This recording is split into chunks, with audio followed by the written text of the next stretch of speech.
అందులో భాగంగా అల్లు అర్జున్ హీరోగా వచ్చిన పుష్ప 2 సినిమా భారీ విజయాన్ని సాధించి పాన్ ఇండియాలో ఇండస్ట్రీ రికార్డును సాధించే దిశగా ముందుకు దూసుకెళ్తుంది. కొత్త రికార్డులు క్రియేట్ చేసిన పుష్ప 2 భారీ విజయాన్ని సొంతం చేసుకుంది. మరి ఇలాంటి సందర్భంలోనే పుష్ప 2 సినిమా ప్రొడ్యూసర్స్ మీద ఐటీ రైడ్ జరిగింది. ఇక ఇదిలా ఉంటే ప్రస్తుతం అల్లు అర్జున్ మీద కూడా ఐటీ రైడ్ జరగబోతుందనే వార్తలు కూడా వినిపిస్తున్నాయి. ఎందుకంటే తను పుష్ప 2 సినిమా కోసం ఏకంగా 300 కోట్ల రెమ్యూనరేషన్ తీసుకున్నాడనే టాక్ అయితే బయట సోషల్ మీడియాలో విపరీతంగా వినిపిస్తుంది.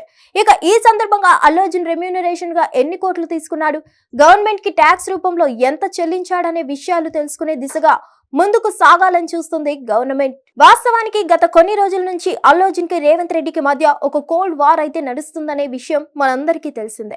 మరి అందులో భాగంగానే అల్లు అర్జున్ మీద కూడా రైడ్ జరగబోతుందనే వార్తలు కూడా వినిపిస్తున్నాయి. మరి ఏదేమైనా కూడా పుష్ప 2 సినిమాతో పెను ప్రభంజనాన్ని సృష్టించిన అల్లు అర్జున్ తన తర్వాత సినిమా మీద కూడా ఎక్కువగా ఫోకస్ చేస్తున్నాడు. ఇకపోతే ఐటీ రైడ్ కనుక జరిగితే ఆయన దగ్గర ఏమైనా మనీ దొరికితే అవకాశాలు ఉన్నాయా లేదా అనేది తెలియాల్సి ఉంది. ఇక ఏదేమైనా సరే అల్లు అర్జున్ లాంటి స్టార్ హీరో తెలుగు సినిమా స్థాయిని పెంచడని చెప్పాలి.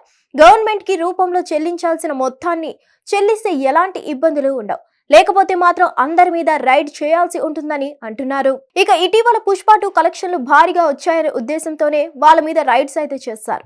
ఇక అల్లు అర్జున్ మీద కూడా రైడ్స్ జరగబోతుందనే వార్తలు అయితే వినిపిస్తున్నాయి. మరి ఇందులో నిజం ఎంత ఉంది అనేది తెలియాలంటే కొద్ది రోజులు వెయిట్ చేయాల్సిందే.